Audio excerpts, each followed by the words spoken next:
El inicio de los 2000 fue un caldo de cultivo para que se propagaran unas cuantas y descabelladas profecías del fin del mundo. Profecías que fijaban el 31 de diciembre de 1999 como fecha de vencimiento para nuestro planeta. Sin ir más lejos, fue popular el caso del líder del movimiento para la restauración de los 10 mandamientos de Dios. El hombre había insistido en que para el 1 de enero del nuevo milenio ya no íbamos a existir. Sin embargo, cuando nada de lo que anunció se cumplió, organizó una nueva fiesta del fin del mundo, esta vez el 17 de marzo, a 420 kilómetros al suroeste de Kampala, capital de Uganda. A la misma acudieron 530 seguidores. En dicha fiesta el templo fue incendiado. No hubo sobrevivientes.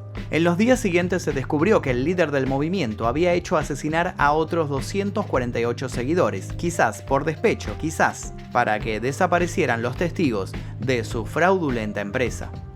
El caso hizo que el ojo se pusiera sobre estas agrupaciones coercitivas, y Argentina se sumó a la polémica cuando apenas 10 días después de la masacre mencionada, un homicidio ocurrido en Saavedra horrorizó al país por sus tétricas connotaciones.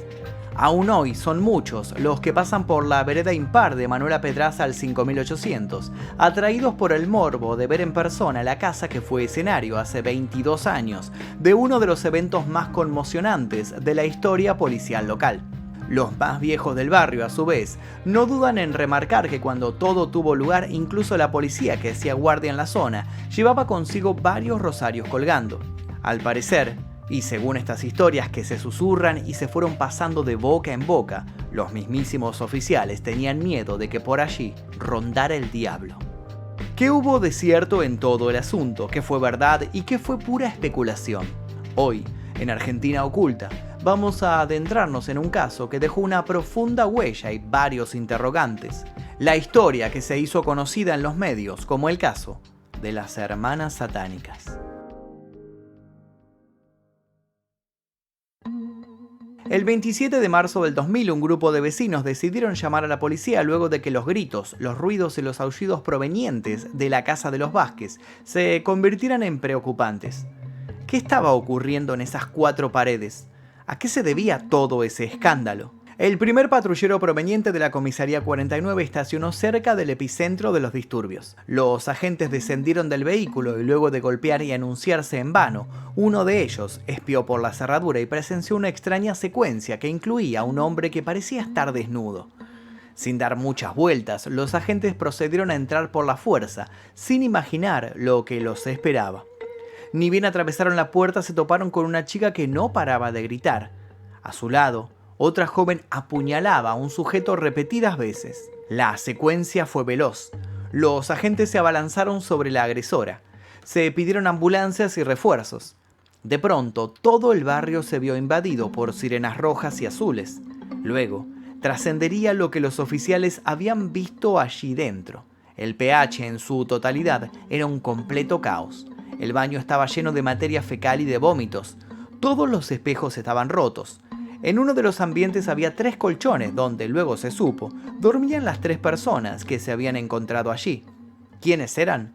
Un padre, Juan Carlos de 50 años, y sus 2 hijas, Gabriela y Silvina de 29 y 21 años, respectivamente. Juan Carlos, sin vida, aún se aferraba a una baranda de las escaleras.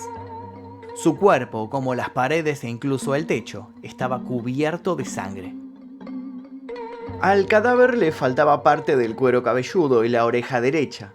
El rostro estaba mutilado con tajos de arriba hacia abajo y en una de las mejillas, la izquierda, poseía signos de mordeduras. En el pecho, la víctima tenía un dibujo, un círculo que encerraba un triángulo, una suerte de pentagrama esotérico. Mientras se la llevaban, las chicas susurraban frente a los consternados vecinos que por fin Satán había sido derrotado. Pero no nos adelantemos, empecemos por el principio. Corría el año 93 cuando la mujer de Juan Carlos, Aurora, murió tras atravesar un cuadro agudo de diabetes. Como es de suponerse, el golpe fue durísimo para la familia. Aurora era amada por su entorno, aunque muchos de sus cercanos llegaron a sugerir que la mujer había enfermado por culpa de la mala sangre que le provocaba su ríspida relación con Gabriela, con quien eran habituales las peleas. De un modo o de otro, Aurora ya no estuvo presente.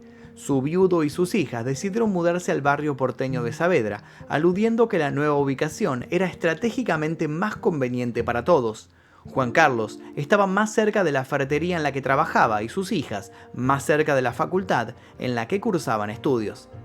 Sin embargo, no fue justamente en los estudios donde las chicas pusieron su atención. La actitud contestataria y rebelde de Gabriela se potenció.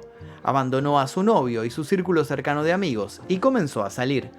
Silvina, por su lado, comenzó a mostrarse errática y sus rachas de insomnio se multiplicaron hasta el extremo de dejarla días enteros sin dormir.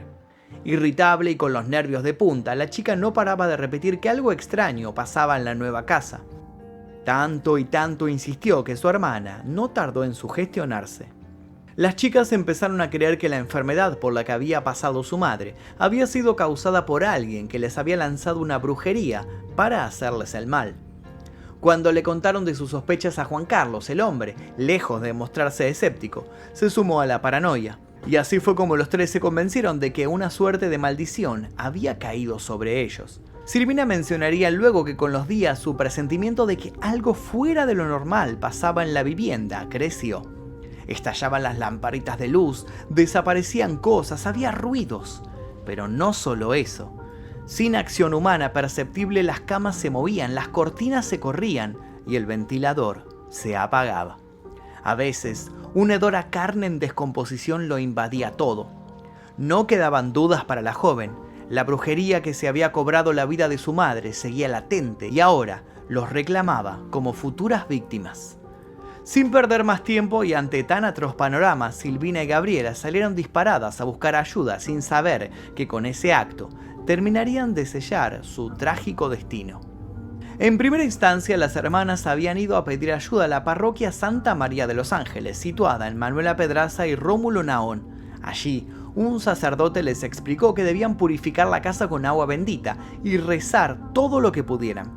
Luego, les había dado una dirección. Sin saber con qué se encontraría, Silvina siguió la indicación y llegó hasta las puertas del Centro Alquímico Transmutar, donde pudo acceder, entre otras cosas, a cursos esotéricos que enseñaban a librarse de las malas energías.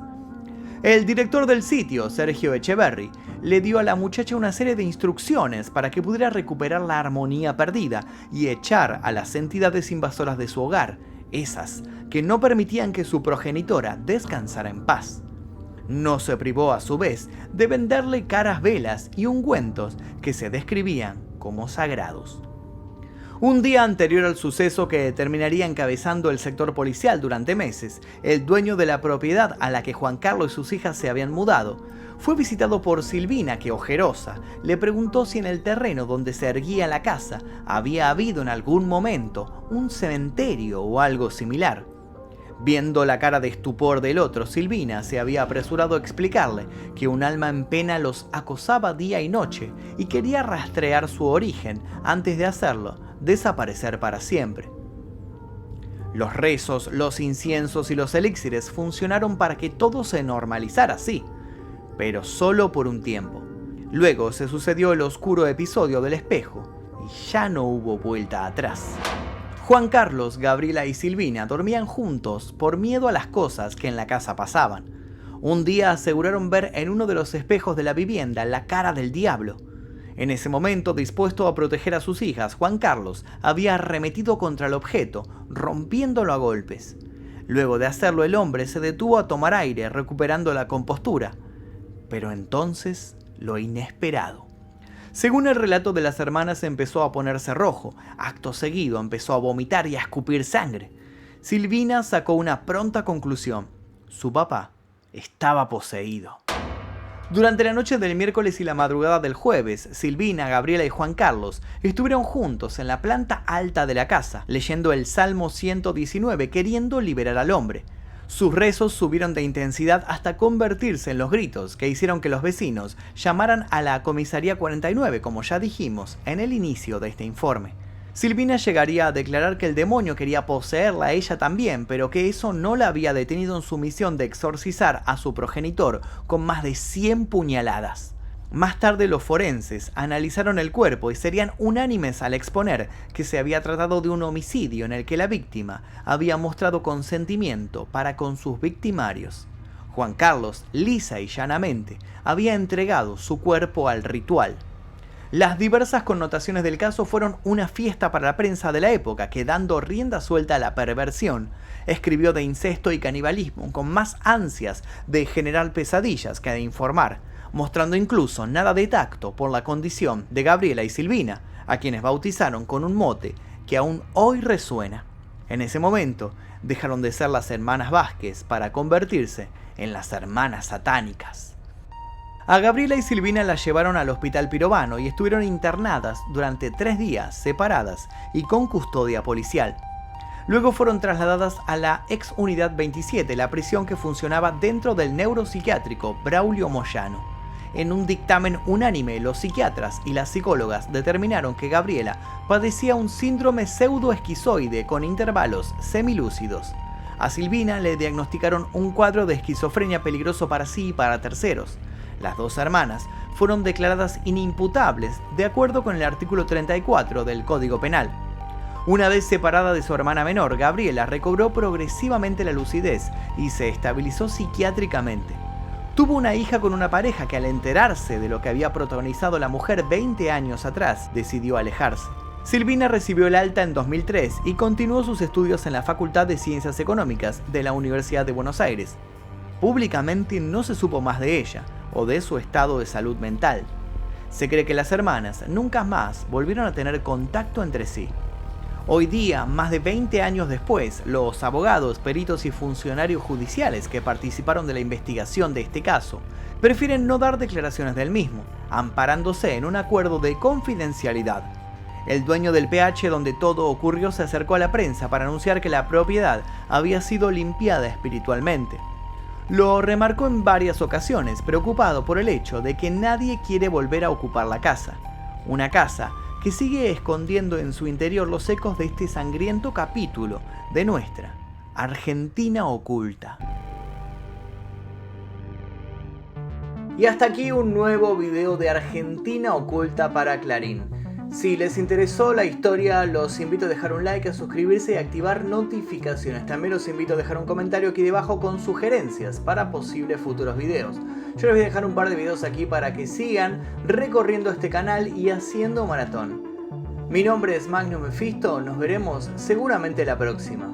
Adiós.